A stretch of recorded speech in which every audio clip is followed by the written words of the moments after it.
All right, everyone. Historic day in college football, college athletics. Thanks for being here at the Voice of College Football. Before we get to the matter at hand, we're all emotionally attached to this sport. We love it for various reasons, mostly for the thrill of the play on the field, the competitive spirit, the athleticism, the talent displayed on the field, the rivalries, the pageantry, the tradition, the history, all of that and more tied together. We're all emotionally attached to the sport. That's why we're here. And moments, and therefore days, are often remembered because of emotions. You remember what you remember from your past because it elicits an emotion. You're emotionally attached to it, not because it was necessarily more important than another day or moment in your life. And here's a situation where you will not necessarily remember this day, but this day is going to be super, super impactful on everything else going forward concerning college athletics, for us, college football. So we will dive into it. We will take your calls as well as soon as we get through the article presented to get all of the facts and the numbers and the legalities going forward. This is a little anticlimactic. There's not necessarily a shock value here. It's not like we're showing up and saying, wow, this news broke, this guy retired, this happened, that happened, this was a sudden decision, or this was a life-changing event that came out of nowhere. No, this has been, of course, anticipated. And so the results of this aren't going to be anything that is going to blow us away, I don't believe. However, it's a historic day in college football. Will ND, appreciate you being here. Leave those comments and questions there in the chat. And of course, I will leave the call-in line here once we get done reading the article and responding to it. All right, the glasses are going on. That means it's serious business. If you're watching on Twitter or Facebook, which I assume most of you are, please find us at the Voice of College Football on YouTube. Therefore, you can interact with the chat.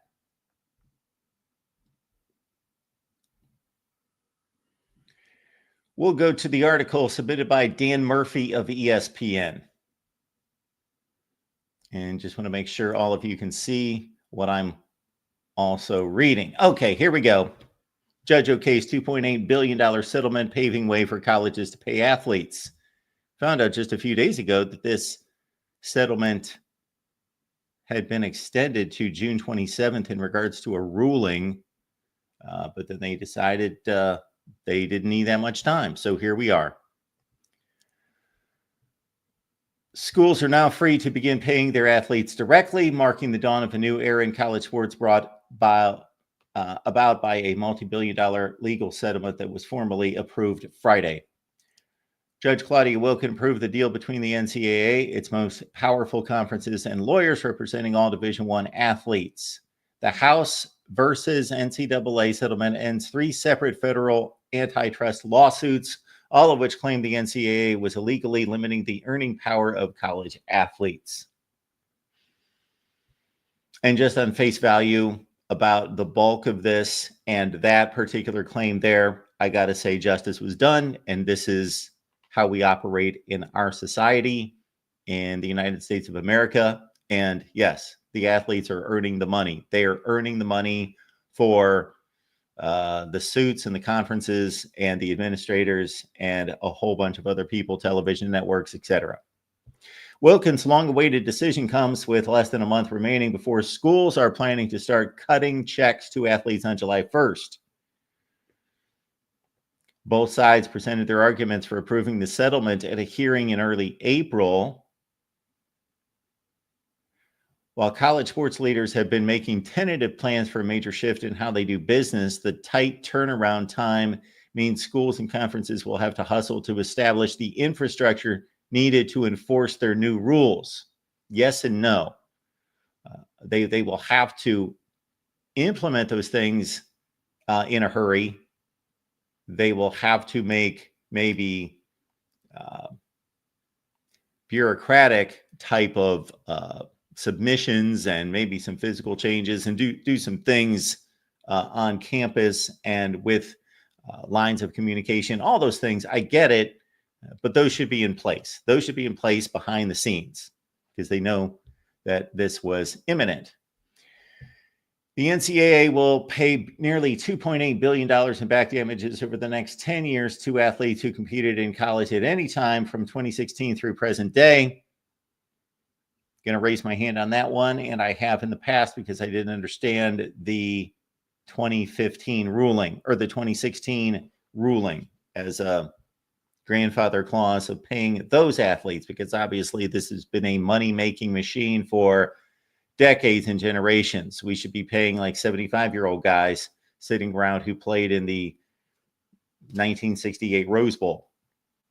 Moving forward, each school can pay its athletes up to a certain limit. The annual cap is expected to start at roughly $20.5 million per school in 2025 and 26. That math has to be tied to mostly media rights revenue and has to be tied to overall revenue averaged out. And I got to think that the schools still control the revenue at the gate because it's so disparaging between the biggest schools in the country with 100,000 fans at the games and then the bottom of the barrel in FBS football that draw 15 to 20,000 at much lower rates. Okay, increase every year during the decade-long deal. That I don't understand. The annual cap's at $20.5 million. An increase every year during the decade-long deal.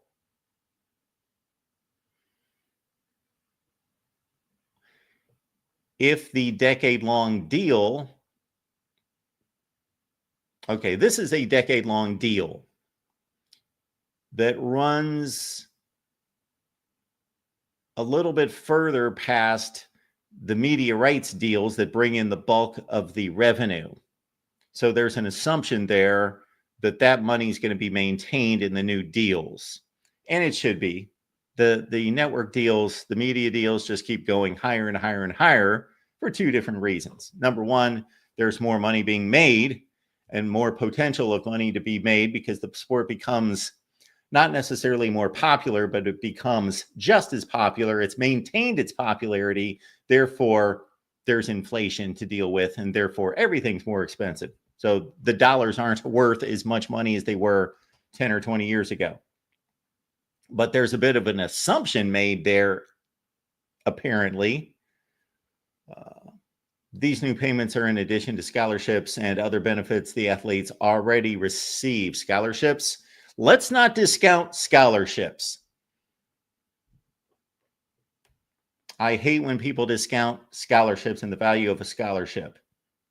These kids are already receiving anywhere from $40,000 to $100,000 a year for a scholarship. That's extremely valuable because most of them will not earn money in professional sports. And they were much more, granted, they were much more valuable before NIL because they could not legally or within the rules make money as collegiate athletes.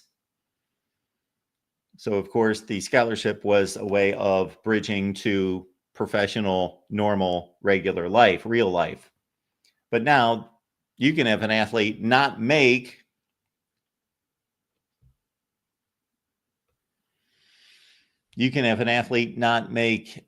any money professionally eventually, but they could make a ton of money as a college athlete now. And again, we know that bags were passed and certain athletes were making money. I would love to know the percentage of those athletes and to what degree. We will never know. We will never know.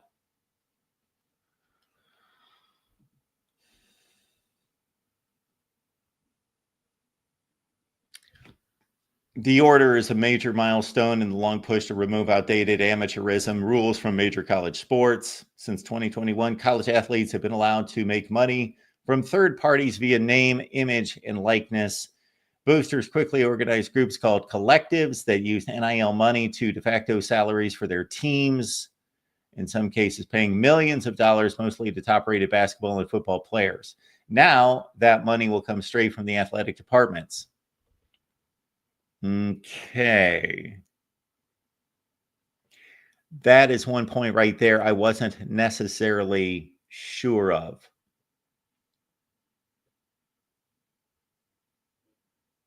And we'll have to get into that later, and we may not get our answer today on that. So for me, we have a system or a model that could look much like professional sports, where you earn a salary from the team that makes money from the league, et cetera, that comes through the gate and everything else, the gear and the merchandise, and then mostly the media rights, and you make that money. Then if you have leverage in the marketplace as a popular athlete, then you make all sorts of endorsement deals and you make that money that is private and comes directly to you. Sounds like right here, we're talking about $20.5 million per school, per team. And that's a bit cloudy there. For example, could the University of Texas be given by fans that throwing in their $25 at a time, and then the enormous boosters and oil people throwing in all their money, that many of them probably just say, hey, University of Texas, Texas Collective, football, give it, pour it into winning the national championship. And others say, you know what, Arch Manning this, and they go down the line of their favorite players.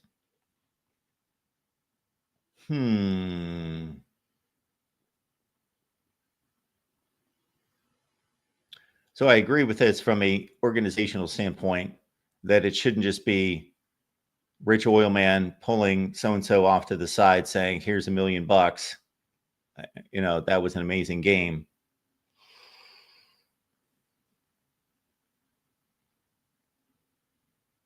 We're going to have to dive a little bit more into that part of it.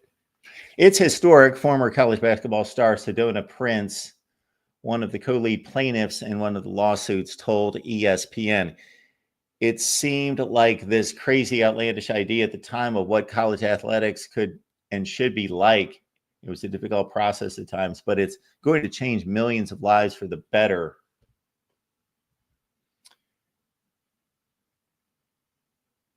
Yes, I would agree with that on the surface, but we know that money corrupts. So let's not take for granted. I would think that if we went back to the outset of the National Basketball Association, and then all we did was take an accounting ledger of the league and the money that was paid to the athletes, the same determination would be made. Oh, this is much better for the athletes. And look, in 2025, this is going to be enormously successful for the athletes. But we know what is played out in real life for these NBA players to different degrees, based on their wisdom, based on their education, based on their values. But we know how it's landed for tons of them. Not well. It's like the advent of the lottery. This has to be a good thing. Get money for schools and education on one hand, and then on the other hand, some lucky knuckleheads win a ton of money. That's all good, right? How can it be? It's a win-win situation. But we have found out differently. So that's not necessarily for the lives of the better. It should be. It should be. In June of 21, the U.S. Supreme Court unanimously ruled against the NCAA in a case that made it clear that college athletics should be treated less than education-based endeavor and more like lucrative entertainment industry. The decision unleashed a flood of fresh legal challenges to NCAA rules and have led to unprecedented turmoil. Yes, nobody knows what's going on, and everybody just can fly by the seat of their pants and do what they want, or what they have the financial means to do. The settlement approved this week will not put an end to the barrage of legal challenges. questions about whether athletes should be considered employees and the current rules that dictate how long an athlete can play college sports remain unanswered.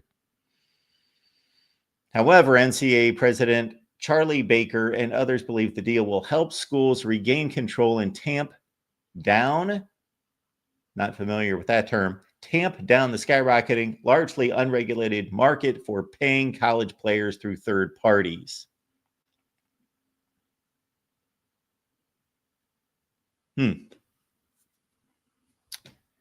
Yeah, I guess I'm okay with that. Because on one hand, I'm thinking,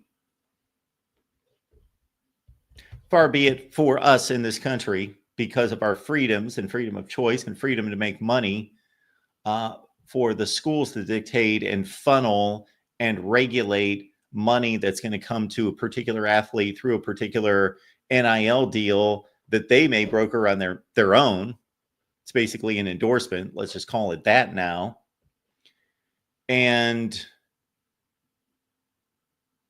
But you have signed up to play for a larger organization. You're playing for the University of Texas, therefore the SEC, therefore the NCAA, or whatever it's going to be called in the future, and whatever the governing body and the entire system of college football, college athletics. Therefore, you have to run those deals through the rules and through the circumvention. Yeah. Okay. I thought that through. I'm good with that. I had a principled issue with that for a minute. The NCAA and its schools are hoping that federal lawmakers will now intercede to help solve the industry's remaining legal problems. Industry leaders have asked Congress to write a law that would prevent athletes from becoming employees and provide the NCAA with an antitrust exemption to create some caps on player pay and transfers. Salary caps and free agency restrictions in professional sports are legal because they are negotiated as part of a collective bargaining agreement with a union.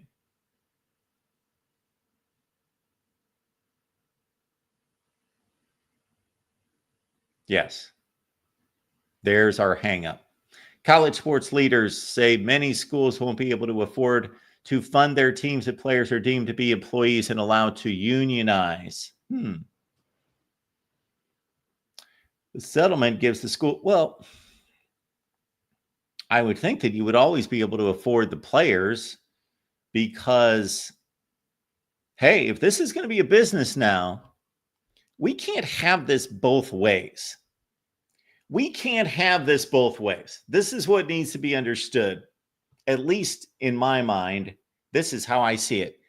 We cannot, okay, since the dawning of college athletics, this has been academic based. This has been tied to education and the greater good of the student athlete. Bear with me. I know this is antiquated, but it's been tied to this overall approach and original theme and thought that this is just like when you send your kid off to kindergarten. They're not just going to develop them and educate them intellectually, academically in regards to their mind, but they go to gym, they go to recess. It's a full education.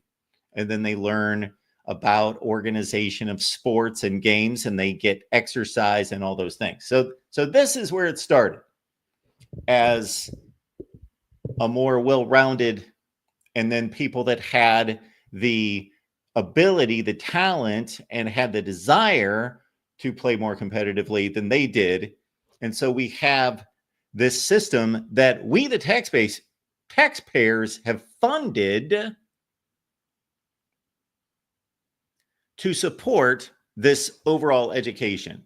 You know, if you really trace the money all the way through,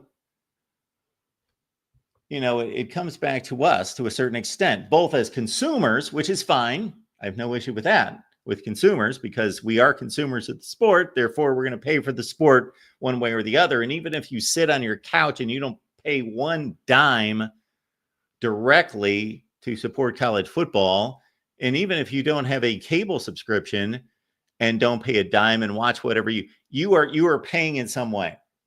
Now, maybe it's not directly, but you're watching ads, you're clicking on websites, you're doing all those things that is creating revenue. So you're a consumer. That's fine. You're supporting it either directly or indirectly.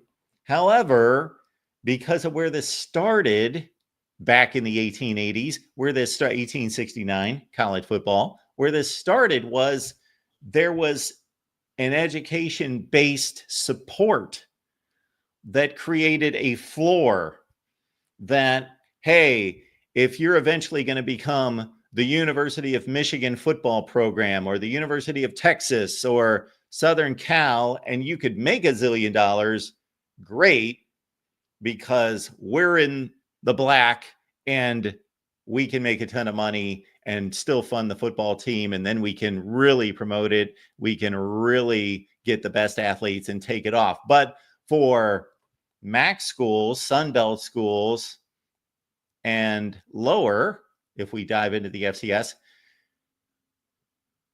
we understand that it costs X number of dollars to operate a football program, and we don't make that much money. So it eventually goes back to the taxpayers in, again, not necessarily directly, but it does. It goes back to the taxpayers. So now that these players are going to earn money from the revenue,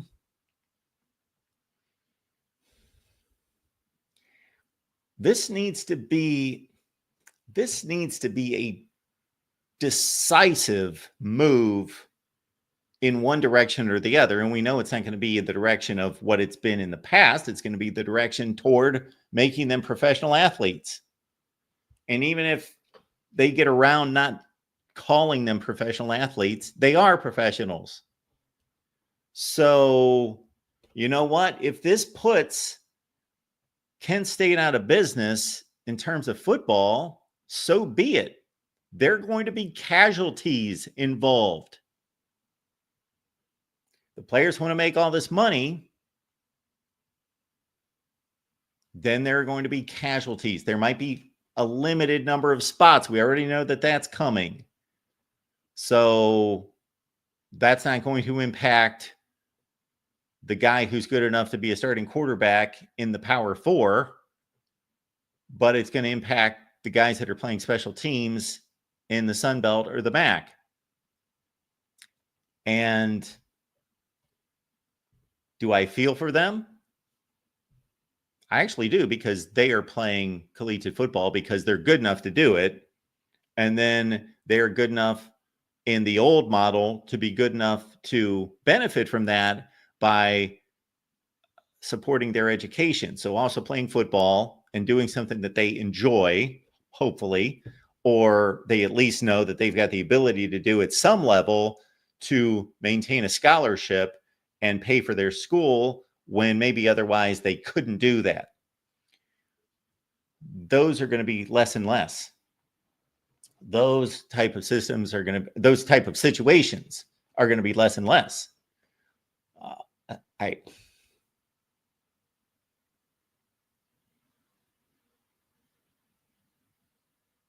I don't like the thought. I don't like a thought that this is going to be professional sports with all the benefits of bringing in all this money from the consumer in all these various ways, pay these players hundreds of thousands, millions. And then also we've got this underbelly of the sport that can't support this, that can't fund it, that can't play with the big boys, but we want to continue to give those opportunities. So that's going to be traced back to the taxpayer. Don't like that. It has to be either or. We've got a gentleman here by the name of Mark. It's good to see you there. What did I miss? Do a recap. Well, what that's going to have to be is you going back to watch the beginning of the video, of course. All right, let's pick it up from there. And hopefully I'm making sense.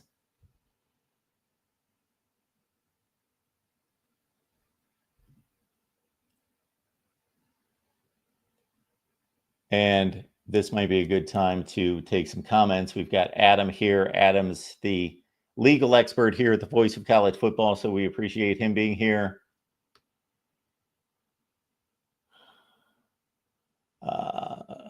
Peanut 3844 Abel is talking about what I've mentioned a zillion times, at least the way I see it, the same way as you. They still can't cap NIL because those are endorsements. This does nothing. Well, of course it does something. It pays these athletes $20.5 million as a team. And that's just the start of it. But it does something. So I don't agree with the last statement. But yes, the NIL, unless we have read that there could be a way to bring that into the total package of jurisdiction by the schools. But I don't know how that's legal. Mike Fort, good to see you, Mike. Sounds like Donovan Edwards, undrafted, but I know he made a decent mint at Michigan. Yeah, the guys that I was talking about that are going to be able to play college football for 3 to 4 years and make $300,000, $600,000. In the case of Donovan Edwards, 5-star. So he's going to get paid. His types are going to get paid going forward before they ever step on a practice field at the big school. They're already going to be making a ton of money. Bryce Underwood would be a great example right now. Do most of us expect a bright career and a successful career for Bryce Underwood? Absolutely. However, things happen. There are no such things as can't miss prospects or, God forbid, injury, and he never fulfills his potential, but he's got his money in the bank. So much like I would liken it to the NFL draft, where players are paid before and sign contracts based on potential. However, that potential has largely been at least displayed that it's more than potential. It's these guys have done it in high school, but the leap between high school and college to me is far greater than it is. We have more of an even playing field and playing against like athletes in college in the major conferences to show that potential going forward and to get paid for it before you ever do anything professionally. Rock and Rand, good morning, Mark. We've now reached the end of the beginning. Let the lawsuits commence. Yeah. Okay, so Adam, thanks for being here. I'm all for the old system of treating college players as student athletes, but now that the climate has unfortunately changed. So I'm the same way. I would love to see, really what I would love to see is not possible, just not possible. And we're not going there anyway. We've already been there in a day, long gone. So it's not even worth talking about right this second. I would still like to see some type of stipulation that these athletes, as part of their job, and again, we don't know if it's going to be officially a job because they're not going to be professional athletes in name. That still has yet to be decided. But as part of their job or their role or their, hey, they still get scholarships. You know, there could be something in this. There really could be something here. I don't know if this would stand up in court that would say all this money's coming in and these athletes, I would say at a major school now, depending on how they distribute this money, you know, let's say your average football team that makes the 20.5 million for the university, they're going to get 18 million. Let's throw out 18 million. It might be less than that. I've heard numbers less than that. Actually, from the Michigan side, I've heard numbers less than that for football, more like 70%, which has to be far less than what the football team earns in athletics for the University of Michigan if they only give them 70% so that they can spread it out beyond that.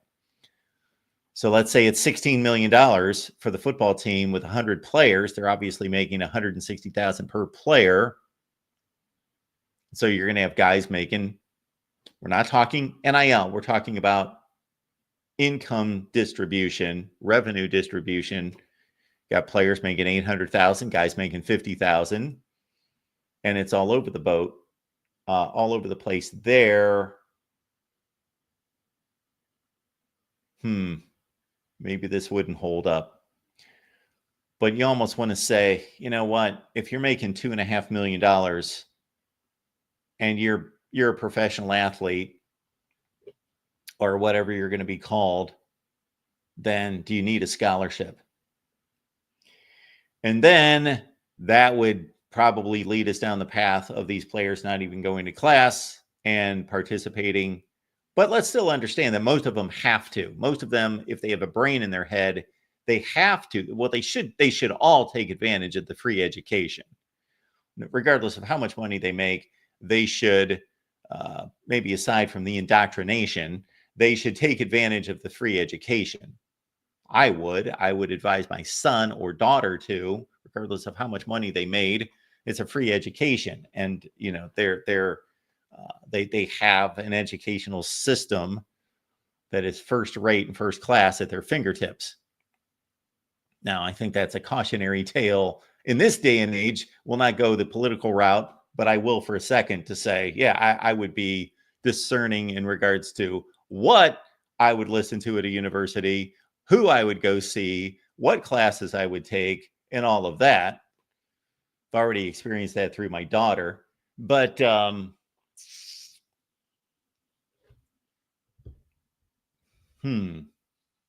what I'm saying is, on one hand, with all this money being earned by the athletes, it is earned.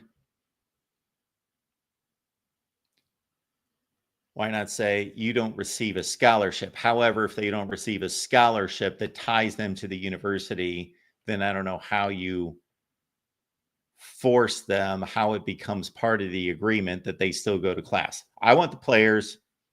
This may be old-fashioned and this may be stupid and may not necessarily prove anything, but I don't care how much they make. I don't care if we're considering Bryce Underwood the top of the line in regards to athleticism and talent, and then the money that he's making will take him to be at the very number one spot, and then all the way down from there.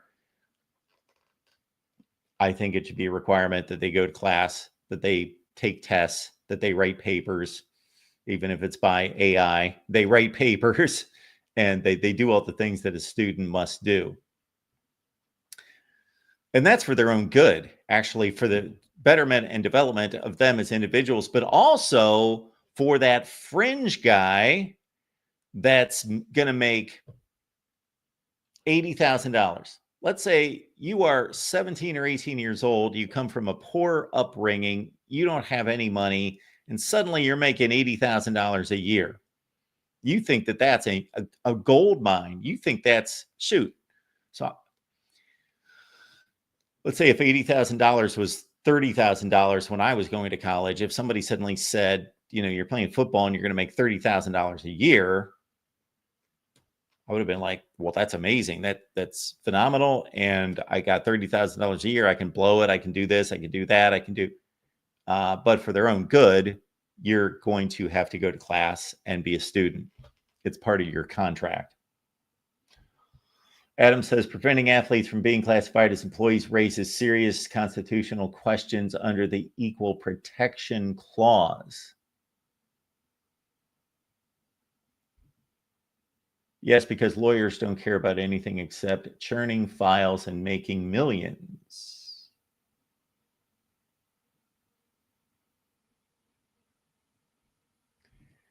The problem with the quote, the players are generating the revenue, is that you cannot establish causation between a specific player and that revenue. Oh, absolutely, you can't. But they collectively, that's undoubted. We don't have the games and the sport without the players. Now, these particular players, no, it can be any players.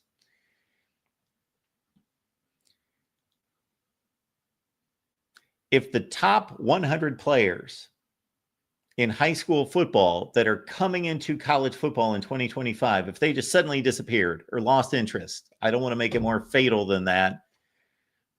and decided to do something else, if they disappeared, would we still have college football in 4 years? Yeah.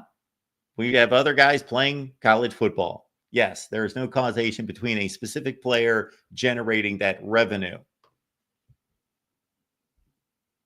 For example, how much did Alex Orji contribute to Michigan's revenue in football last year, or any players, particularly since Michigan fans would almost certainly attend the games regardless? Well, there still have to be players on the field, but not those players. Arch Manning responsible for the football revenue Texas generates? No, the stadium would be packed anyway. Well, that could be said for anything. That could be said for professional football. We've got some odd person on Facebook that we will delete their comment.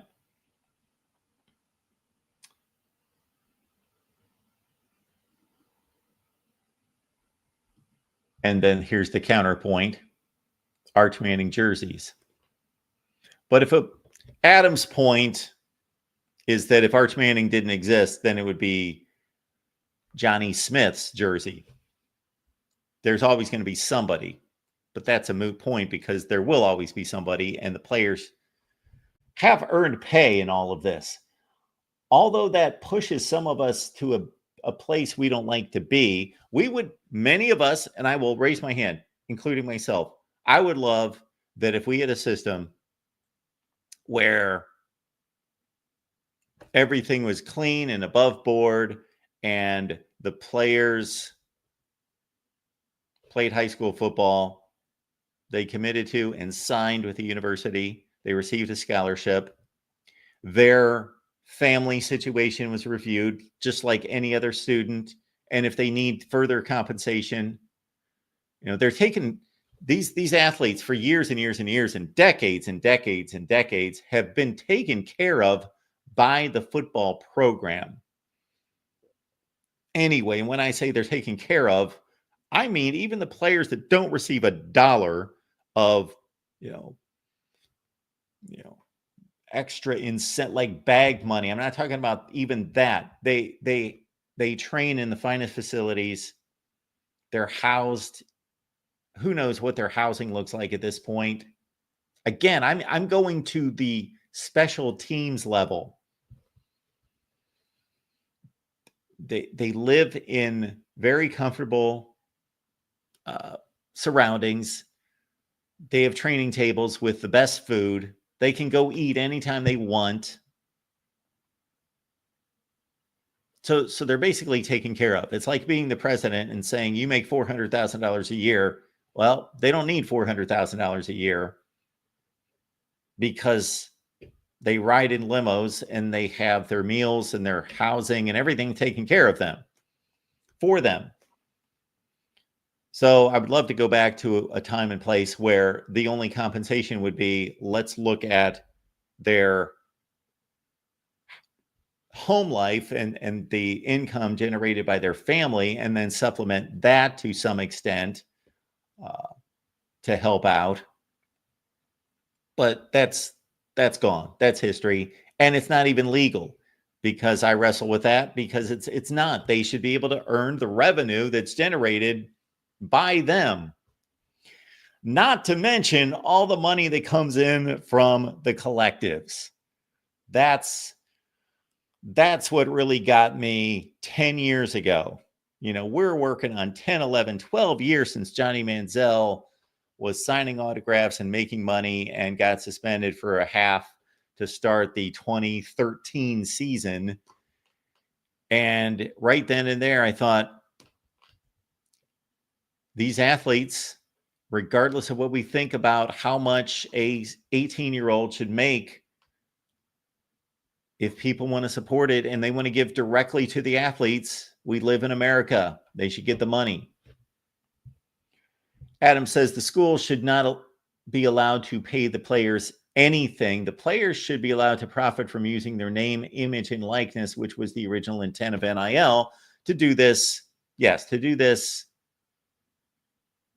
individually on their own.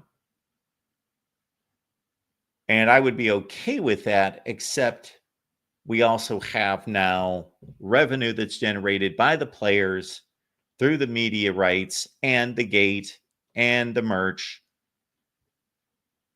And we have the schools producing merch with the player's name, image, and likeness. So that line has been crossed, and now it's been taken advantage, not just by the players. We always see the benefit to the players, but it's benefited the school now to be able to put Manning on the back of the number 16 Texas jersey, where 5 years ago they would have just put number 16 Texas jerseys out there and everyone would have known. Well, they're taking advantage of Arch Manning's NIL, his name, image, and likeness. But now they can just go ahead and throw the name on there. These collectives are a joke, and these schools paying players millions distorts the intent of NIL. Make the scholarships taxable. Conundrum? You bring a conundrum there because in principle, I disagree with that. But we have so many things in our society that I disagree with from a taxation standpoint, as we are all double and triple taxed constantly. There are so many things that if you follow the tax process and the tax law is completely ripping us off. It's unfair. If you give me $100, I have to pay taxes on that $100. Then if I take that $100 and I watch a YouTuber and I give it to them, they have to pay $100. They have to pay the tax on that same $100, and then on and on and on. And we could go through all sorts of examples of the way we are abused by the tax system. The money that's earned through the stock market and then the losses, that's an unfair system. That is a completely unfair system. If you make $100,000 in the stock market one year and you have to pay like 25% tax on that, so you've only made $75,000, then the next year you lose $100,000 in the stock market, you can't claim that as a loss. You can only claim $3,000 as a loss. Yes. So in principle, I would disagree with you about that. But since everything else is taxable and we are getting ripped off by the tax system, then I would agree with you, Conundrum. In this time and place, yes. Jason, it's good to see you as well. And others here at the Voice of College Football. I cannot read all the comments, but we have individual in Facebook that's watching us there that's putting Garbly Gook in the comment section. And so we now have deleted them. Doctor says, are we going to limit coaches' salaries? Are we going to limit TV contract profits? I guess he's telling me to shut up.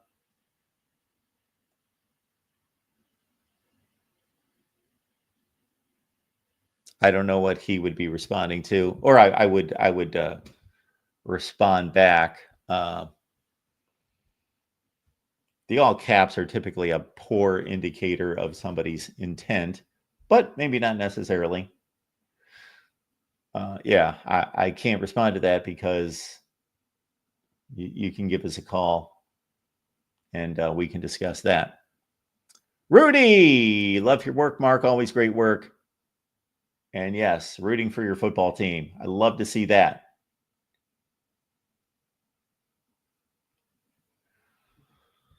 Adam says, get ready, Generation Z. So this is conversation for another time. But I was just having a conversation with somebody that you know and love here at the Voice of College Football just yesterday. Gen Z.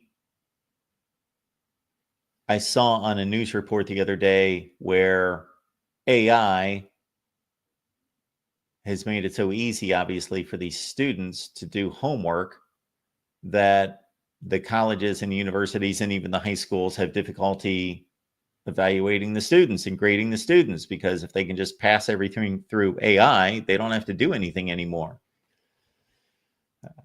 I think the remedy to that, off the top of my head, because the AI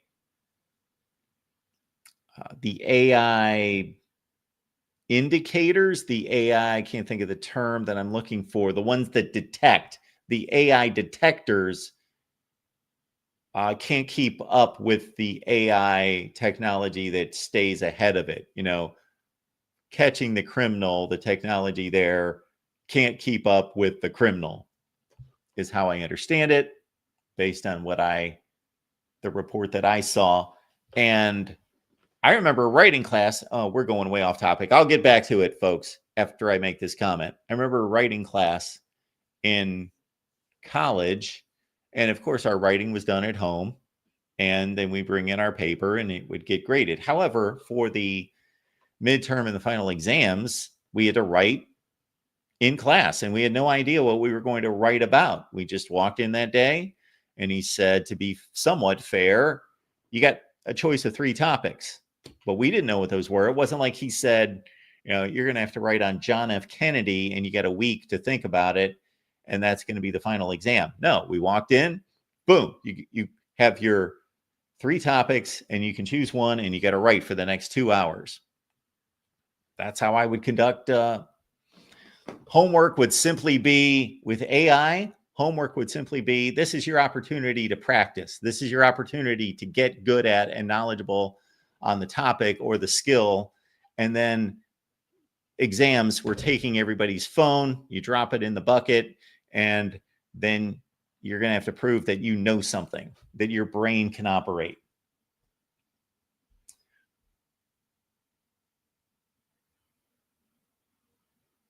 All right, let's get back to the facts of the settlement.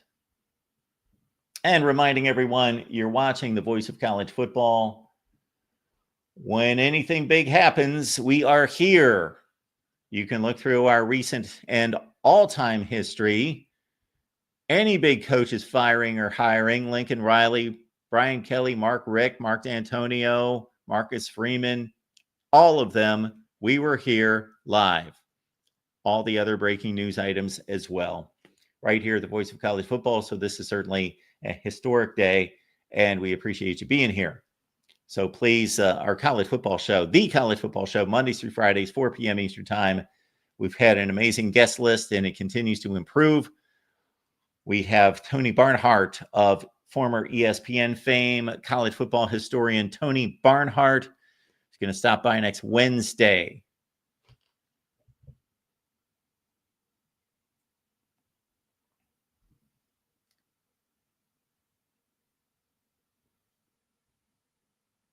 All right.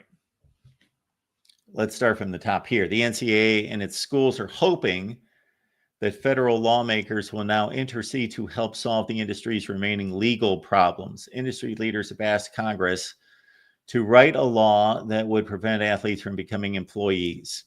That's where we left off, and provide the NCAA with an antitrust exemption to create some caps on player pay and transfers.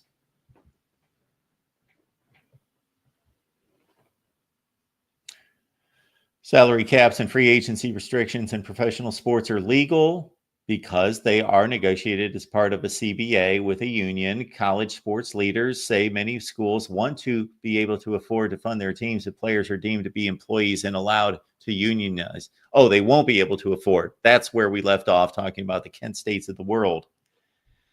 And so they might just, those type of schools may just be casualties in all of this.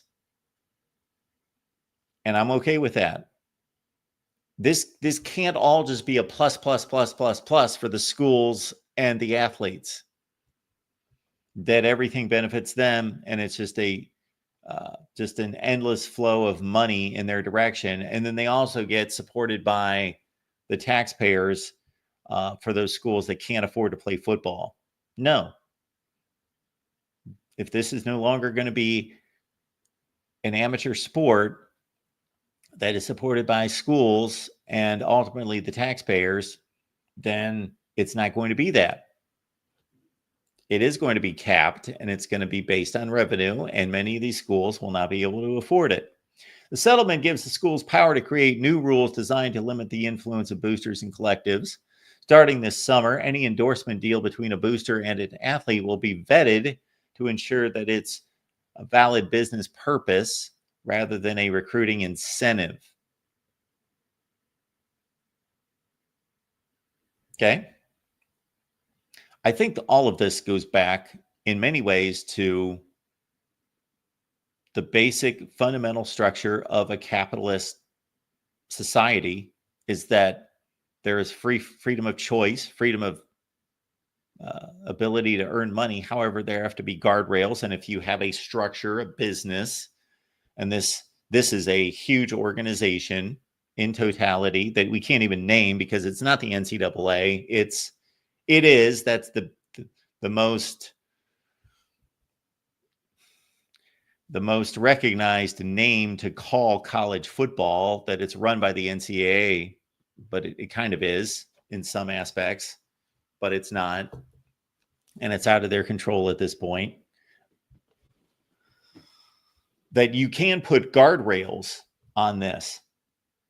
So you can vet this. I have no issue with that. Many sources in the college sports industry have doubts about whether the limit on booster spending aimed at protecting competitive balance will be effective in slowing the rapid increase in money flowing to athletes at the NCAA's richest schools. Some believe the rule will spur new lawsuits. Yep. So if you put caps on all of this, then you will have the opportunity, as we have seen in the past under the old system, where people will circumvent that because the cap is $20 million, but at the University of fill in the blank, that there are more and more boosters who want to give more than that, so they will give it under the table. The power conferences are launching a new enforcement organization to monitor payments that come from schools and boosters, a duty that was previously one of the main functions of the NCAA's national office. Key factor there in taking power away from the NCAA. College sports officials hope the new organization will have a more streamlined and effective approach to investigating potential violations and punishing those who break the rules. This new organization is called the College Sports Commission. On Friday night announced the hiring of MLB executive Brian Seeley as its CEO. Seeley's job is described as having to build out the organization's investigative and enforcement teams and oversee all of its ongoing operations and stakeholder relationships. According to the news release announcing his hire, Seeley and his team will also be responsible for enforcement of the new rules around revenue sharing, student-athlete, third-party name, image, and likeness deals, and roster limits. Sources told ESPN's Pete Thamel and Jeff Passan that Seeley has been the target for weeks, with the formalization of the settlement triggering his hire. This is new terrain.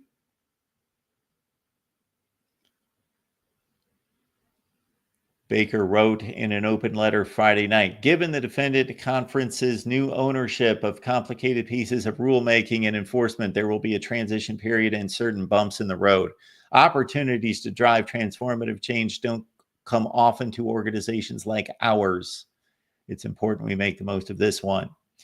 Wilkin, that is the judge, Claudia Wilkin, refused to approve the settlement in early April because several athletes objected to a term of the deal that allows the NCAA to set a limit of how many players each team can carry on its roster. The limits would have potentially resulted in thousands of athletes losing their place on their team. Lawyers for both sides agreed in late April to alter the deal so that no athletes would lose their opportunity to play college sports as a direct result of the new roster limits, meaning current athletes. So this is going to be grandfathered in regards to the current athlete. So this is either going to be phased down, or I believe, as I have last read, that any athlete who is a current student athlete as of the signing of this settlement and then the implementation on July 1st, they're going to be able to fulfill their career. But then going forward, the roster limits take hold. Do appreciate you being here at the Voice of College Football. We have the call-in line posted as of 3 minutes, 3 seconds from now.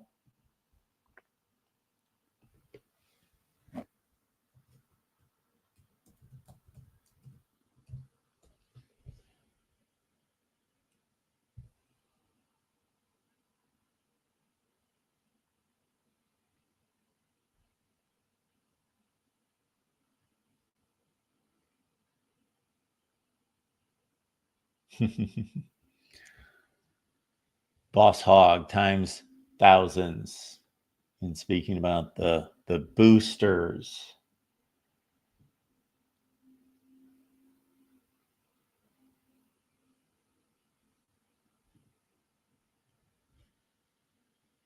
Adam says Bryce Underwood was paid millions for what exactly? So for me, the way to correct that, and I don't know if this is legal, but the way to correct not just the Bryce Underwood situation, I know that he's just being brought up as a prime example and the easiest one to make. So we do that in professional sports too. Obviously, these guys are signed to contracts before they ever step on a practice field at the NFL level. So the same thing is done there. We're dealing with college football, though. So point well taken. Now, the way you could deal with that, to a certain extent, I don't think you can deal with it. Bryce Underwood, all of that money is coming from NIL. We can't limit that. We can't, based on what we've read, maybe we can limit it to some degree, but we can't shut that off and say, you haven't proven anything. Nobody can give you money. No, we live in America. Now, separate the NIL from the revenue sharing and the money that he's going to be paid by the university that comes from the media rights primarily. And the way I would deal with that is pay the players after the season. So this is going to be done backwards, but it's done the way it's done on all levels of sports. Is now, as of July 1st, all these schools and their athletic departments are going to receive this $20.5 million, and they're going to be able to budget this out. And I'm sure they've already determined who's going to make what. First of all, on the sports level. So keep in mind, this is a 2-layered process, basically, where the $20.5 million is taken in by every school as revenue sharing, and they have to decide how much does football get versus men's basketball, women's basketball, and any other sports that make money that are in the black, or sports that they just want to compensate. I guess they're going to be able to do that if they want. If they want to give the rowing team each athlete $1,000, I don't know. Doesn't seem that does not seem fair, and it doesn't even seem to go in line with what has been decided, which that collegiate athletics brings in this amount of money, therefore we're going to distribute this much to each school, and then therefore the athletes and the programs that make the money should in fact make the money. So let me make one other point. This would be, in my mind, and this is just a initial thought, it's not like I've filtered all this and thought it through, that the athletes should be paid after the season.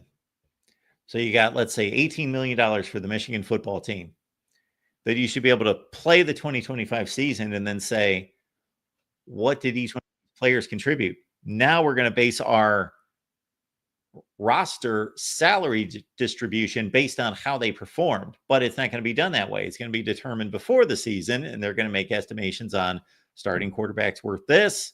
Our left tackle's really good. He's going to make this. The wide receivers aren't that good, but they start, so they're going to make. That's what they're going to do. Or I would do a little bit of both. But again, I would evaluate it after the season. Let the players perform, and then pay them. Okay. Got a couple calls here at the Voice of College Football. We got our buddy Garrison stopping by. Garrison, what's going on, man? Hey, Mark. Good morning. How are you? Good morning to you. Good to see you. I'll tell you what. Well, being the Buckeye fan I am allowed to say this. It is a beautiful day in the state of Michigan right now where I live. It's really nice right now. So far so soon. But so all right. So I've listened for the last 50 minutes here. Well, there's something that I specifically want to talk about here when it comes to kind of like what the Power Four and what the other conferences have to deal with in terms of where the game is going. Correct.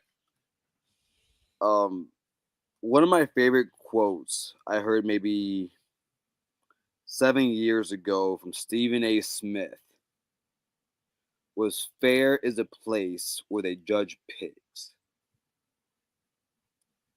And I think that even in the Power Four, Mark, I think that um, with what's happening now in the in the college game, there's a lot of programs I think that have to get used to this. Like I read right here, like so this is something I want to focus on. I'm sorry, actually, you have it pulled up right now where he says, "This is new terrain for everyone." Baker wrote an open letter Friday night, giving the defendant conferences the new ownership of compliance pieces of rulemaking and enforcement. I just thank you. Oh my gosh, Mark, thank you. My eyes are going away from me at the age of 32. But opportunities to drive transformation, change don't come often to organization like ours. It's important to make the most of this one. I think this is a mistake by the NCAA. I do believe, or I'm sorry, by college football. I do believe that college football has been making a lot of mistakes here over the last few months. Um, no, I don't. There is not one iota of this article that I agree with. And I think it takes away from college football. I think it takes away what's important about college football. So all that's well and good, and I understand, Mhm. I believe where you're coming from, but so this is what's legally been determined. Yeah. So this Eh, isn't yeah. necessarily a decision by college football, whatever college football is. Like it's not like talking about the Yeah. NFL. It's as vague. Well, it's the NCAA, but it's also each conference, and it's everybody's got some slice of the pie in terms of authority. No, or like so. I'll be more like frank here. When I say college football, I mean all parties involved. It would kind of be like if a season goes downhill, right? You can't just blame the head coach. You can't just blame the offensive coordinator. You can't blame the defensive coordinator or the O line coach. There's a lot of blame to go around. So what should be done?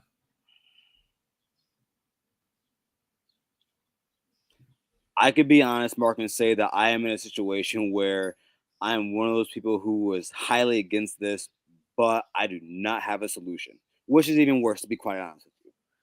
And that's okay Yeah, not to have a solution. I think it's very valid. And some people disagree with me. Some people say, if you're going to criticize something, then you need to have a solution. I don't think that I think that there are all sorts of cases with our leadership, let's say in this country, that you can say, this is wrong, this is wrong, this is wrong. I don't have a solution. I'm not smart enough and don't have the resources or whatever the case might be, but I just know that that's wrong and somebody's got to fix it. I think that's completely valid.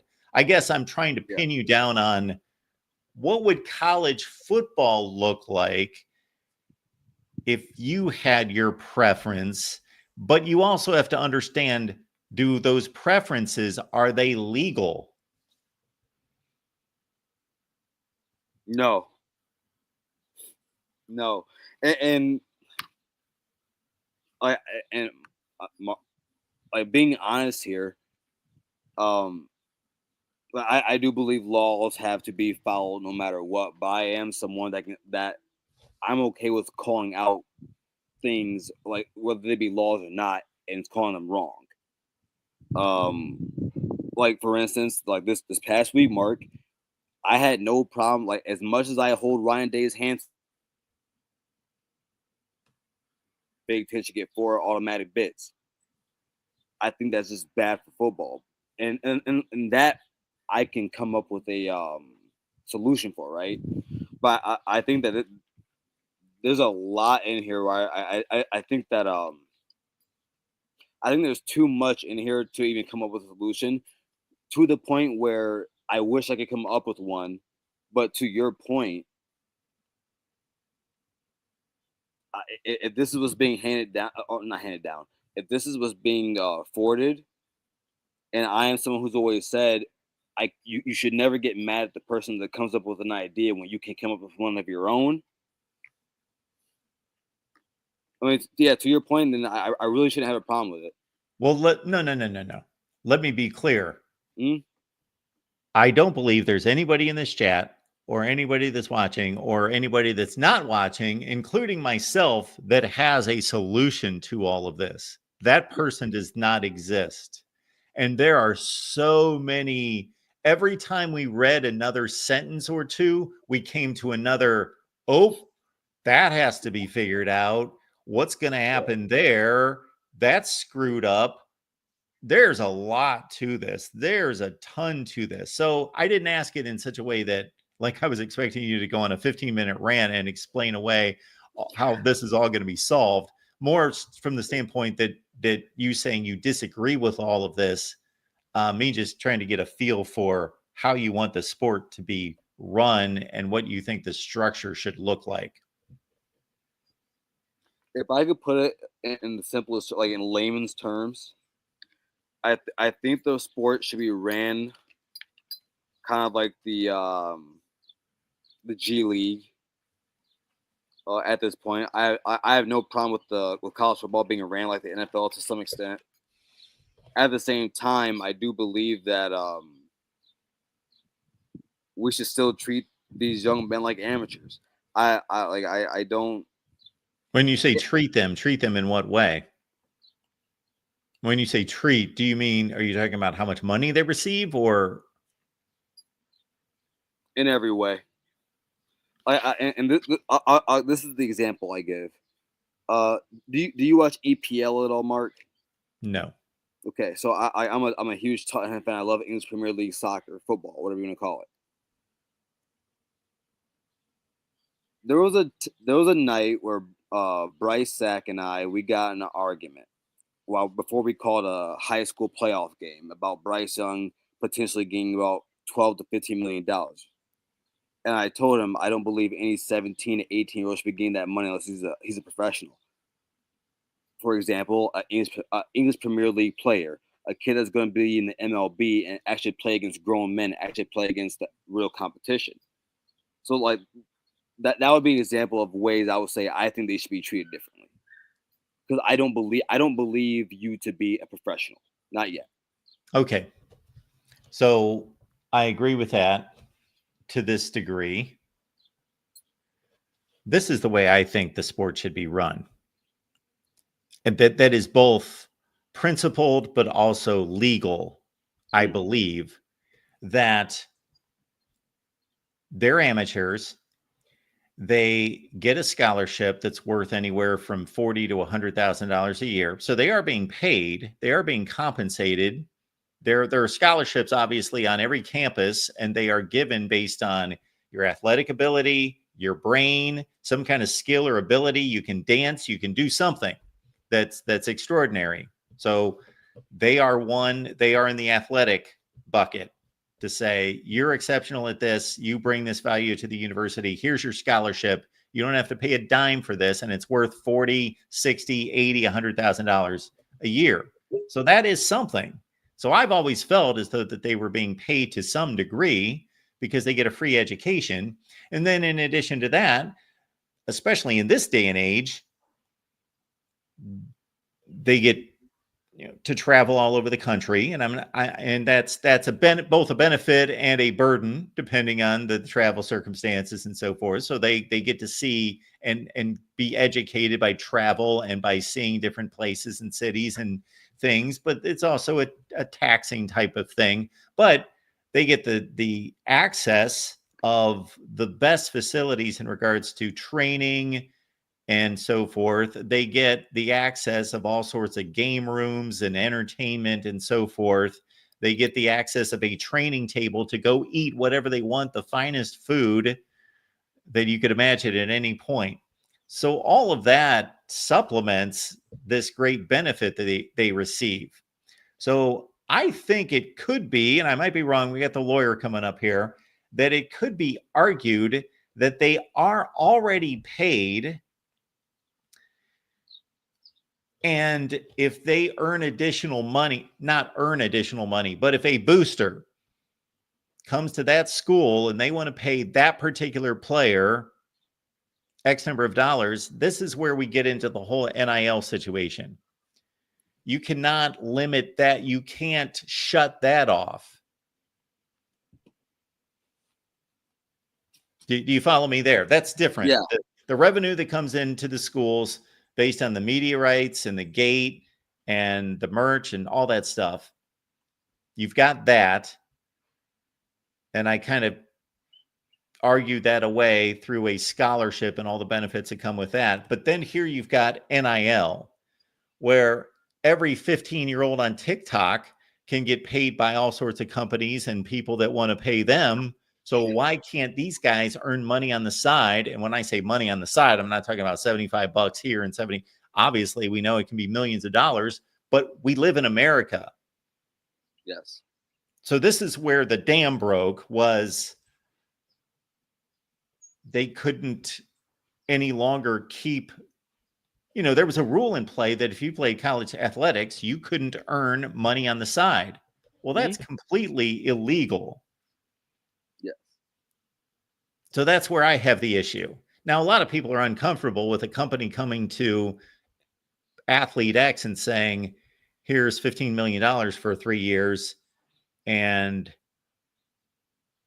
But we live in the United States, and you get freedom of choice and you get freedom to make money. And if somebody's willing, if the market dictates that you're quote unquote worth that kind of money, that's no different than if some rich oil man watched this show and I make next to nothing doing it through YouTube, but he wants to say, here's 10 million bucks, Mark. I love your show.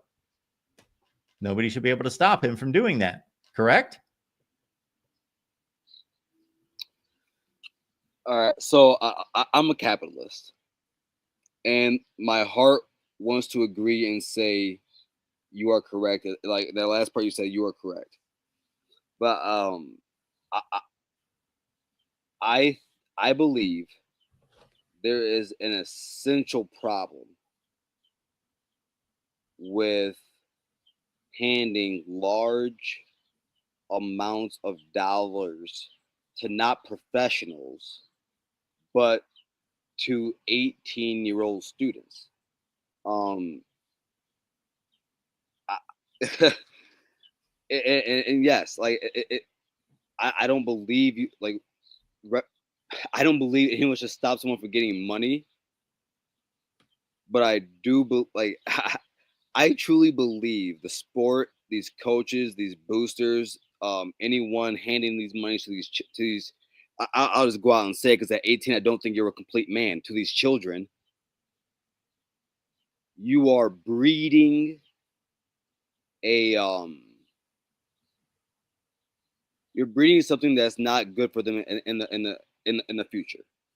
And I at the end of the day, maybe we're far gone from this in the early 2000s or the 90s or the 80s and the 70s, but I still do believe that the game of football is very much used to help young men and to help them, because a lot for those that don't know this, the game of football, it is a poor man's sport. Like the best players in football are not those that are like me, that come from country club communities. So I think that when we do this, we're nurturing something that's not good for the sport. And Mark, though I do agree with you that yes, people should be able to earn. My question would be, to what cost? Well, then if we're going to take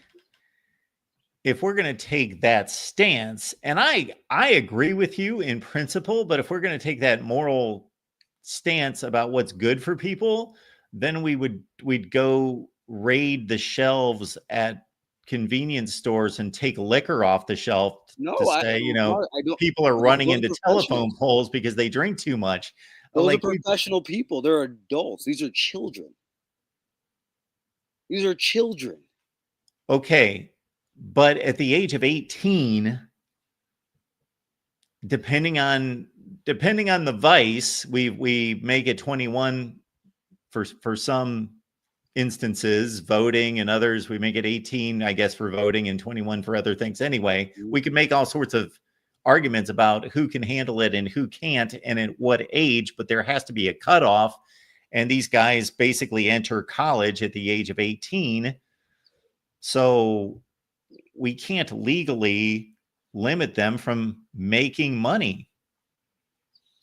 If we were talking about a bunch of 14-year-olds, yeah, you can put it into a trust for their parents to maintain until they get to be 18 years old or whatever it's determined. Now that's a different situation because they can make it 21 or 25 because that money's controlled by, that's a parental decision. But I get your point. But if we took that and continued along that thought, then a large percentage of the players in the NBA have ruined their lives and blown their money and done stupid things with their money. Should they not have been paid? No. Again, I see you rock and rant. Like, I see what he's saying. I see what Michael Dallas fan is saying, and I want to specify this. I said those people are professional people. They're professionals. You talk about actors, they're professionals in Hollywood. You talk about NBA, like Mark, you brought the NBA players. These guys are professionals. I understand they're professionals, but many of them are generally, especially in the NBA, roughly the same age, just a year or two older. And that has to do with the rules. I mean, let's be honest here. A lot of the reason why the rule is the way it is for the NCAA when it comes to football is because of the physicality of the sport. Yeah. The college football made an agreement with the NFL basically to say, we don't want to see a player until he's played, I think it's 2.5 years, either depending on whether he redshirted. He had to be in the system for 2 to 3 years to move on to the NFL because, it's too physical of a sport. And the NFL doesn't want a bunch of 19-year-olds showing up at their camps that are going to be ready to play in 2 years, but aren't now. Yeah, that's a different deal. What I'm saying is, how can you, again, I am right there with you that in the perfect world, these players receive scholarships. They're treated like kings. The red carpet's rolled out. They have the best of food to eat at the training table. They work out in the best facilities. They get an education. They take it seriously. They go to class. They pass classes. And they either move on to become NFL players or they move on to become whatever they studied. And that's all well and good. However, we have, you and I and everybody watching and beyond, we have created a huge industry that creates billions of dollars. And it can't be argued that they earned this money by going out there and putting out blood, sweat, and tears through watching film and training and running and doing all those things, and then breaking limbs on the field so that they should share in that revenue. Like, where's this revenue going to go? No, I'm talking about college football. Wait. About college football. No, this is what we're not talking about high school football. This show's about college football. There are kids getting $10 million based off of what they did in high school. I understand that. That's a separate issue. That's similar to, there's guys making $10 or $20 million signing NFL contracts that have done absolutely nothing in the NFL. So the same thing happens there. They're professionals. But they've done nothing. They've proven nothing. It's the same argument. There's been nothing proven at that level. Zero. But they're still paid more money than guys that have been in the league for 5 years. So anyway, forget about the freshman that steps on campus. Let's talk about Caleb Downs. Let's talk about Cade Klubnik. Let's talk about guys that have proven to be extremely excellent college football players. Oh, I think different about those guys. I think different about them. But well, again, like I think that my main point, like I see people like bringing up the military. Like, well, I'm someone who served for 9 years. I can sit here and tell you just because you're 18 and you do something doesn't make you an adult. I just simply believe that, all right. We cannot create laws. We cannot create laws, though, Garrison, that say, okay, we take this particular case and we treat him because he's proven this or not proven this. And then we take this person. You have to make laws that are reasonable and can be applied across the board. Oh, Mark, that happens every day, though. Not the way laws are written. It's not done every day. No, laws have to be. It's like a large corporation can't say, you know, we're gonna, as you come into our corporation, we're going to like test you and watch you work, and then we're gonna determine your maturity level and how much you can handle, and then we're gonna make a different rule for you than the guy that works next to you. Than the guy. Obviously, that's not sensible. It's not practical. There has to be the same rules for everyone. How in the world could we operate if we're treating every now they're going to be treated differently on the team? Sure. No, I'm talking about that. I'm talking about the rules. The rules have to be the same for everyone. So you either determine somebody's an adult at 18 or at 21. You don't say, well, we got to vet everyone and determine, well, you're an adult at 17, you're an adult at 20. Mark, we do that, Mark. We do, like, the law doesn't do it and rules don't do it. Yes, individuals do it. Yes, I've met 15-year-olds that I'm extremely impressed with, and I've met 45-year-olds that are idiots that I don't have any respect for. Yes, we do it individually, but I'm talking about creating rules and laws. All right, let me know if I'm off here. So you're saying that laws can't determine what you do at an age, or like what's given to you? I'm saying that they can. You're saying that. Oh no. Oh, okay. No, I agree with you. I'm simply, I do believe, and also it's for the health of the sport and for the health of these young men. I do believe there is a way to,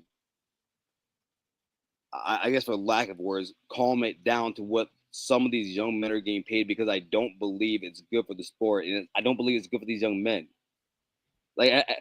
Again, we can agree on that, but that could be applied across the board to all sorts of things involving alcohol and drugs and so forth. And I understand your point about those people being adults, but at what point they're adults? You have to make a determination at what point they are adults, and it has to be applied to everyone, regardless of their individual abilities or ability to handle things. That's fair. We all that we could make comments like that about everything we do in life. We all jump in a car. We'll all jump in a car today at some point and drive.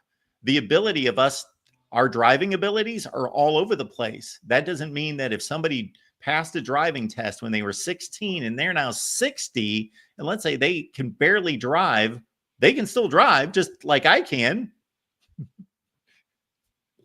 Because the law is deemed them that they have the ability to drive. No. I like Mark. I completely understand that. I try, like, and of course everyone has their own marker. Like I'll leave that to this, but like I try to lean on the side of common sense, and common sense tells me. And I see what everyone's saying in the comments. I understand what people are saying, but again, well, I saw someone said like they're professionals in college. No, you're not a professional. The only way you become a professional in football is when you become, when you join the NFL. The only way you become a okay. I'm going to do a very basic thing here, Garrison. Define professional. Professional? Yes, define. I believe a professional is someone that has a career that is something that they do for a very long time, something that helps them provide for their family, something that they pay taxes for, something that can't just be something that honestly they can't just walk away from and make money from. Like, for instance, Mark, if I was leaving my job, right, I wouldn't get if they fired me, I could get like compensation for the next few months. If I leave, that won't happen. Whereas I have seen like we just saw last year where Cam Ward, he played half a bowl. Like, this was something we probably talk about another time, Mark, because I take too much time here. But he played half a bowl game knowing that he was paid scholarship money, meaning if that was coming out of my pocket, I paid for you to play that game and you didn't play the whole game. I have a problem with that. You paid for Cam Ward to play football in the bowl game? No. All right, Mark, if you paid, let's say you threw money into a company, right? Oh, you're talking about NIL. Yes. Okay, you're kind of all over the place here. Oh, I'm sorry. I don't mean to be. I'm sorry. But back to professionals, based on your definition of professionals, Garrison. They're not professionals. Based on your definition of professionals, half the players in the NFL are not professionals. How so? They don't have families. They have not proven. Cam Ward hasn't proven anything. He's not had a long-standing career of earning money to pay for a family, and you pay taxes. Well, these players would be like, if you are in the NFL, you are one of the best at what you do. I don't care how long you're in it.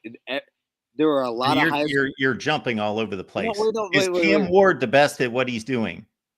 He is one of the best at what he is doing. How do we know that? He's yet to play it down in the NFL. He's proven zero. Because there are guys that didn't get drafted. Those are guys you've made your criteria experience and proof of a professional. Well, he's not, and the other 300 dudes that got drafted haven't proven anything. Wait. So, all right, Cam Ward got drafted. I think you need to work on your definition of professional. And I got two other callers here. I'm sorry, Adam. I'm sorry the Bull will win. No, you're good. We'll talk about this at a later time. We've got plenty of time to talk about this in future weeks. Oh, definitely. See you, Mark. Thanks, Garrison. All right, let's keep moving. We got Adam lined up. Adam, how you doing? Hey, Mark. How are you? I am doing just fine. How are you? All right. Thanks for having me on the show. I just have a few basic points I want to make. So when I was an associate at a law firm in New Jersey, they billed me out of $300 an hour, and I billed approximately 2,200 hours annually, and I made the firm approximately $660,000 annually, but my salary was $98,000. Is there any problem with that arrangement, in your view? Your final salary was $98,000. I was generating $660,000 in revenue for the firm, and the partners reaped all of those profits. My point being, that's perfectly fine, because you have agreed. I'm sure you either have agreed to employment terms with the firm, and they have all sorts of overhead that they have to pay for, and I'm sure other entities within the firm, other individuals profit from work that they don't do at times because they're part of the firm. There's all sorts of other stipulations there. Of course. So when we say these football players are generating so much revenue for the universities and should be paid these exorbitant amounts of money, my question is why? I mean, the partners in my firm started the law firm. They took on the risk of maintaining a sustainable law practice. Okay, these football programs, if they're paying, say, a scholarship to a player, which is typically about $150,000 in today's tuition, what is so unfair about that? I'm trying to make an analogy between the disparity in the revenue that I generated and the salary, which people would say is acceptable. Well, why don't we say it's acceptable that players are getting a scholarship? They may be generating 10 times that in revenue, but that doesn't entitle them to that revenue. I don't understand why there's such concern about that. Well, the courts disagree. I tend to agree with you. I have, for a long time, said that a scholarship is extremely valuable. Well, that's my point. The disparity is not problematic because it's something that was agreed upon between the parties. So And you have an issue. You have I an have an issue issue with the revenue distribution and the revenue sharing going to the players. Now, that's separate than NIL. I would be completely fine with the players receive a scholarship and all the benefits that come with it. Again, we're not just talking about a piece of paper that says you can go to class. We're talking about workout facilities that are state of the art. We're talking about, game rooms and all the entertainment that they get. And we talk about travel. We talk about, and the travel includes basically just traveling to games, but there's also side benefits to that travel. And I'm not talking about in any incendiary kind of ways. And then there's also the ability to go, and the way these college football programs and athletic departments have been developed in terms of training tables, they're not scraping for a piece of pizza like they were in 1975. They have the finest training tables. They can show up anytime they want and, load up on excellent food made by top of the. So I have no issue with that portion being that is your salary for the revenue that you've helped to generate. I have no issue with that. But we have this other thing with this NIL. okay, yes, that's the next point I was going to make. The point I was going to make with regard to the latter issue was that's why there should be employment contracts with players, just like there was an employment contract with me at the law firm. If I went into the partners meeting and said, "Oh, you should give me all the revenue I generated," they would have laughed at me because there was a contractual agreement. Nobody says that these players are getting all the revenue that they generate. Well, my point is the argument that they should be getting more money because of the revenue they generate could be vitiated by entering into employment contracts and treating them as employees. But, okay, now on the subject of NIL, I think the NIL issue highlights the current problem with antitrust jurisprudence. So now, from a basic, and I'll only take 2 minutes, basic principle, NIL is designed to say, look, Arch Manning, if you want to, sign autographs for $100 per autograph, you can do that. If you want to do a commercial, you can get paid for it. Okay. And that's a good thing. I think that they should profit from their name, image, and likeness. But the point of antitrust law is to foster competition. And what collectives are doing is they are actually diminishing competition and distorting the market. And here's where antitrust law goes wrong. Like, for example, under the Sherman Act, for example, agreements between schools to limit athletes' compensation typically are prima facie evidence of antitrust violations. Collusions to have compensation between universities to have compensation limits tend to violate the Sherman Antitrust Act. Compensation caps can be construed as price fixing and therefore violate antitrust law. The point underlying that is that you want to foster competition, but the opposite is true in NIL. When you have the Wild West out here where one school can just outprice another school, you're creating precisely what antitrust law is designed to protect. But antitrust law has not evolved to realize that actually limiting compensation and agreements between universities to do so in this context will foster competition and a true market between different universities. Because as it stands now, you have a few universities that can pay $10 million to a player and outprice everyone else. That's not competition. But the way antitrust law is construed by the Supreme Court is they look at it like when you depress prices or you agree to cap salaries, that's an antitrust violation. It doesn't work in the NIL context. So the Supreme Court has to evolve antitrust jurisprudence to say that actually in this context, having caps fosters competition and gives more of an equal opportunity to schools to compete on a meaningful level to get players. Do you understand my argument?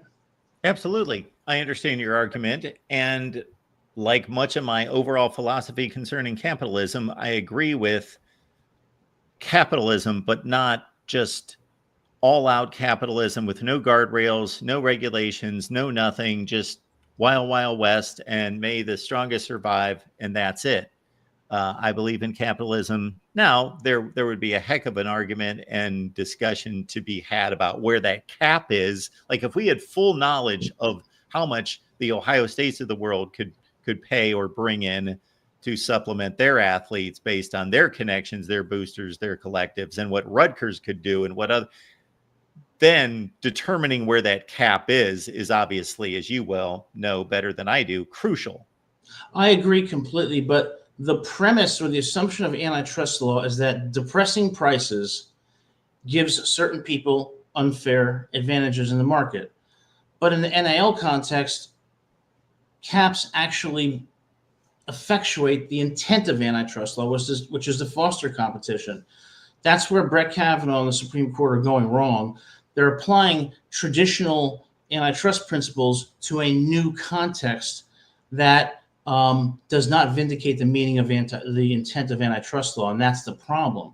So my solution would be contracts with the players and caps on the amount of money that any pair can be played. Otherwise, you distort the market, and you have the ironic situation that antitrust law didn't contemplate, which was when you have people who can spend so much money, you precisely decrease competition and frustrate capitalism. And that's where the court needs to go if we're going to have some fairness.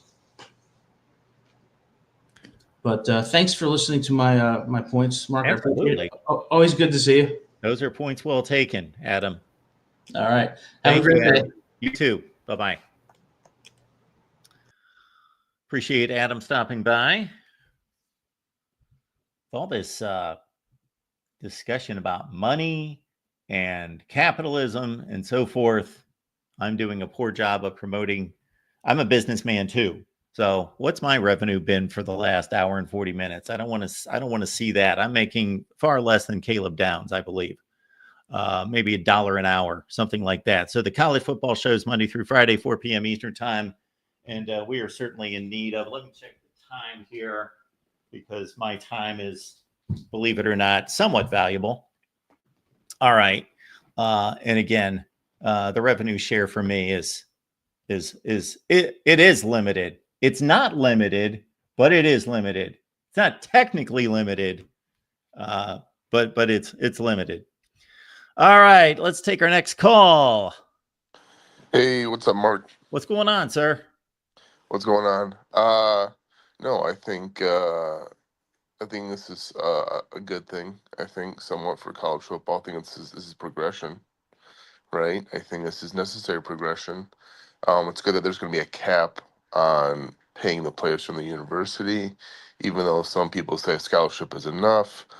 I say, well, there's examples where there's athletes, for me personally, Braylon Edwards was someone who I bought a jersey for. Maybe other people like Reggie Bush or Johnny Manziel.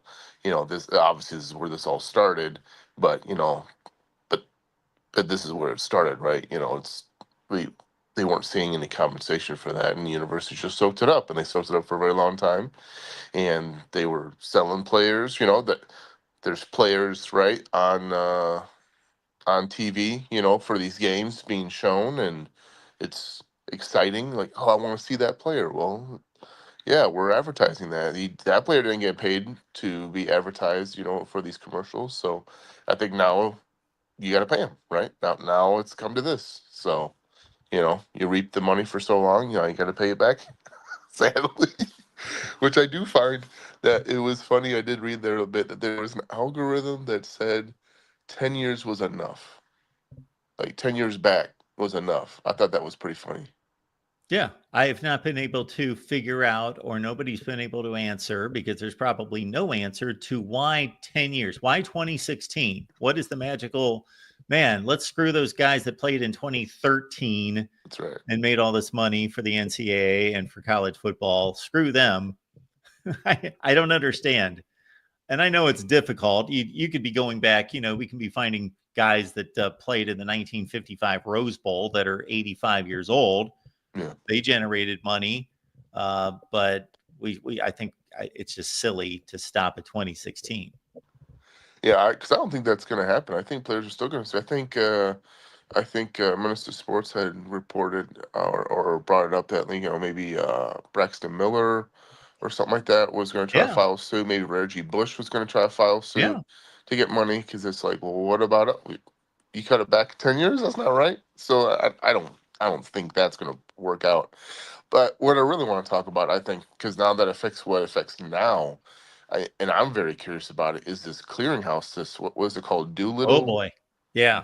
Doolittle clearinghouse now. Yes. So technically now in recruiting, which I'm a huge Michigan fan. Moose down here in the chat, right, kicking butt, following it really closely as well. According to some inside sources from our side of things, we were not. Yeah, leave me alone, bro. But Moose has got my back. But no, like our inside sources at Michigan, we were not giving out numbers. It was hurting our class and everything like that. And apparently, the word on the street was other schools were. They were like, you know what, going to give you the money one way or another, like we've always done things. Well, now that's a problem. I mean, let's look at USC as an example this year. How much is their class going to be intact now after they have to now clear those numbers with the clearinghouse? I believe news was, they're paying this tight end they just got a lot of money. Supposedly they were going to, or whatnot. Uh, is he going to sign now with USC after now his money, which I'm pretty sure, obviously you can't pay them that now because we're in recruiting. They haven't signed anything. That has to go through the clearinghouse, right? So now everybody has to go through this. All this. So now recruiting is going to be in a huge influx, I would assume. I forget her name there from Ole Miss. I'm pretty sure she's going to see a lot of Yeah. transitioning, I would assume, because now Absolutely. all the money that players were promised just now, it's like, yo, we got you, man. I think we'll be able to give you this money. Now the clearinghouse has to approve that. Now they're like, oh, yeah, mainly that tight end that they said reportedly cost USC a lot of money, or they pitched him a lot of money. What now, right? So this is huge. This is a huge influx. Yeah, the clearinghouse. That was brought up to me a couple of weeks ago, and I thought, wow, I haven't heard that term in a long time. And I used to be more familiar with the clearinghouse and everything that they did. And I was going to take a bit of a deep dive on the clearinghouse, but that would be a great topic to bring up in our recruiting show. And I should educate myself, because I was educated at one point better on the clearinghouse. But yeah, this gives it just a completely and somebody flat out asked me in a comment section, what is this going to do to the clearinghouse? And I don't have a great answer for that right this second. Yeah, because I think now it's going to invoke a lot of lawsuits. I would assume now, from let's just go with the Michigan side of things. Larry Ellison, right, and Doreen Ellison, they paid Bryce a lot of money. Let's just say they're going to pay this a next offensive tackle. Maybe we're going after a lot of money. And who's to sue? Is it going to be Larry? I'm pretty sure Larry Ellison probably wouldn't sue, but it probably might be the kid. Like, oh no, he's deciding to pay me, $2 million every year for the next 4 years, and Clearinghouse says nope, it's not fair market value. Not going to happen. Sorry, you're going to have to do something about that number.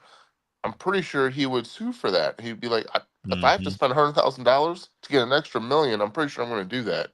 In lawyers, I Yeah. like that's very weird. That's very not weird, but almost unacceptable, right? That's capitalism, right? It is a mess. It is a mess when you start to take that into consideration as another part of this.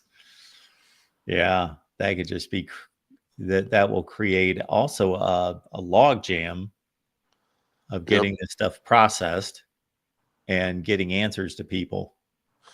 Exactly. So I think recruiting is going to be crazy. Going to be weird. Going to be weird. You're gonna. I don't even know. I don't even, this is, I don't even know. I mean, maybe it goes back to just building relationships originally, but still, the top players, the top, you could say top 100, kids in the nation that are on these. I mean, shoot, that's probably going to get even more kids out there. The diamonds in the rough probably don't want to be diamonds in the rough anymore. They're definitely going to go to camps and stuff now because they're trying to get that money, right? Mhm. So I don't know. I don't know how it's going to work, but I appreciate you taking my phone call and go Blue, Mark. Yeah, appreciate your patience. Thanks for waiting. Thanks for the call, man. Yep.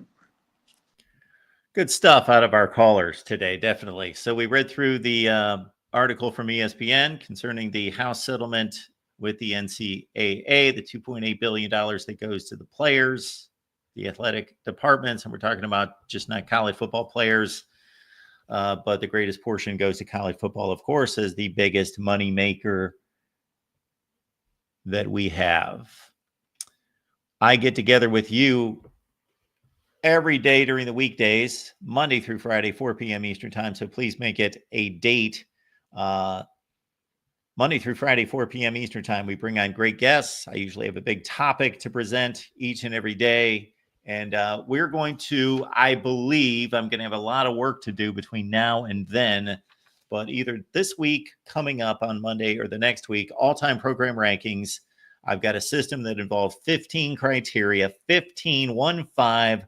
If you find a more exhaustive set of criteria for program rankings, then let me know. But all-time program rankings, we're going to go conference by conference, add it all up, give it a look. And of course, I'm going to present the videos, and then we're going to ask you to watch the videos and then call in and make your comments and questions welcome during the live show. And we will break it down live right here at the Voice of College Football.